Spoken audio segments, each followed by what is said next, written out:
La chaîne n'a pas assumé. C'est ça la triste réalité.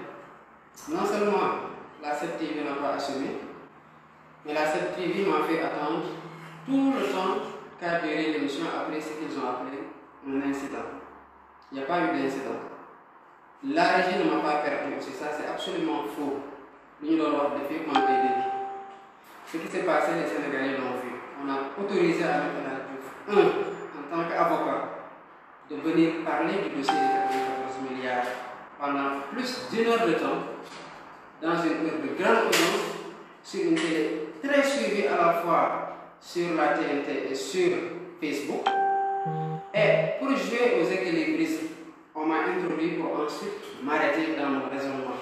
Parce qu'il a piqué un semblant de colère pour la raison simple que j'ai pris un exemple factuel d'un arrêt qui a été rendu à Paris le 14 novembre 2012 par la Chambre du tribunal correctionnel de Paris, condamnant M. El Hadji Diouf pour agression sexuelle.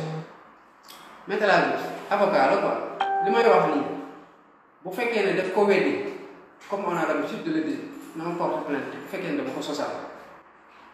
Porte plainte warul jafe ci M. El Hadji Diouf, il travaille au tribunal.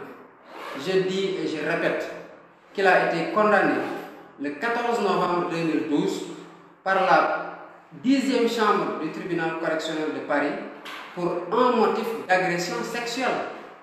Ce que je c'est pas la personne de M. El Hadji Diouf. J'étais en train de dire que maître mënul toog ci télé may mën a waxee mu ne ko doo juriste jàngoo droit man droit laa jàng droit laa man ma bëggoon ko xamal ne bu toogee moroomam toog mu nekk koo xamante ne moroomu avocat toog mënatul tiitaroo jàng nga droit jàngoo droit bu boobaa xam nga kan moo des da ngay plaider sa moroomu avocat plaider li nga jàngale jàng juge bi mooy wax lan moo am.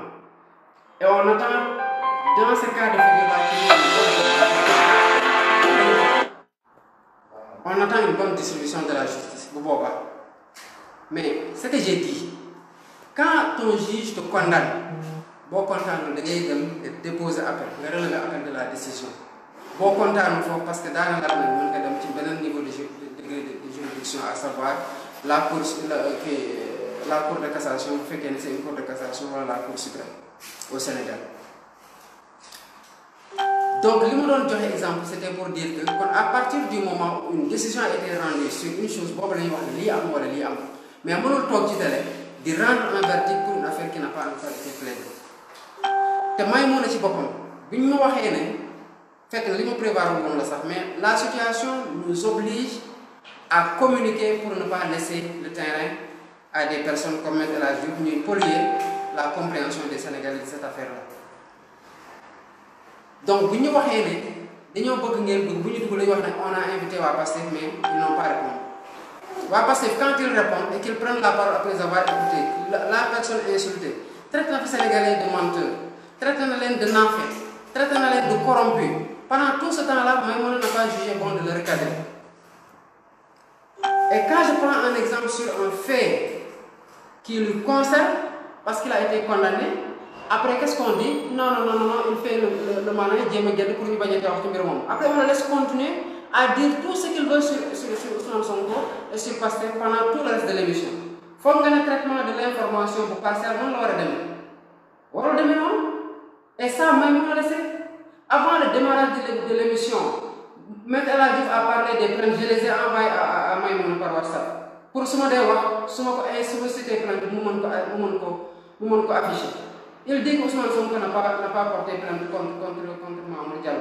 Mais, les Sénégalais, ils ont droit à une plainte contre X.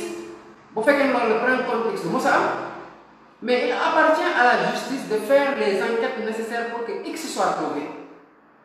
Parce qu'il ne nous appartient pas, nous, de dire qui est coupable, qui n'est pas coupable.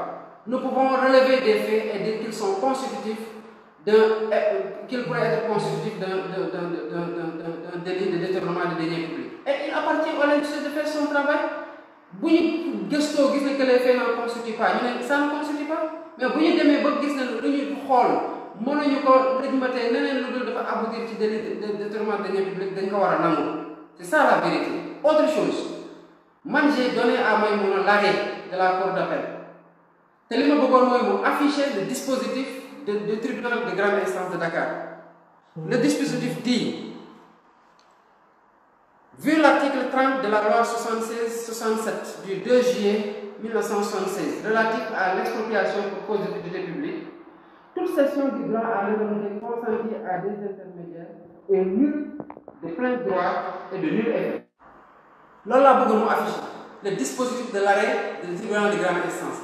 Bu ko affiché ba pare mu affiché le dispositif de la cour d'appel qui dit qu'il confirme ce dispositif de la tribunal de première instance pour wane que la qualité de Tahirou Sarr se donne la qualité qu'il fallait retenir parce que ça a été conservé. Gis nga dossier bii nii ñun duñ ci arrière benn yoon te balaa may bëgg a dee ñu wax ay levée de l'immunité parlementaire. Levée de l'immunité parlementaire dañ koy def ci député boo xamante ne dañ koy jiiñ infraction mais dans le cas de figure ñun waa Pastef Ousmane Sonko en tant que député, en tant que président de parti moo porte plainte. S'il y a un traqueur, c'est lui le traqueur. S'il y a des traqués, c'est Mamour Diallo et ses complices. Ñooñu, ils n'ont pas d'immunité parlementaire qui empêche à la justice de faire son travail correctement. Mais lii mooy la presse au Sénégal. Et c'est regrettable. C'est regrettable, incident amul. Incident amul, on a pris un exemple sur un cas de justice qui concerne M. El Hadji Diouf. Et ça, il ne peut pas le nier. Il a été condamné pour agression sexuelle. Comme si moi, c'était un exemple d'une juridiction qui a rendu une décision pour qu'elle puisse être considérée comme étant la vérité, il ne leur appartient pas de me dire que man, ci décision bi laa jël exemple wala ci décision bi laa jël exemple. C'est pas le rôle. C'est pas le rôle. te loolu au moins ils m'ont fait attendre mais au moins mënoon na arrêter l'émission un peu ba émission bi weesu mu jël même El Hadji Diouf te j'ai appelé à la régie à 2 reprises pour leur dire que j'attends. Ils m'ont dit xaaral di nga dugaat mais foog naa ne tous les Sénégalais l'ont constaté. Moi j'ai énormément de respect pour les journalistes et les personnes qui travaillent à la 7TV. J'ai énormément de respect pour Maïmouna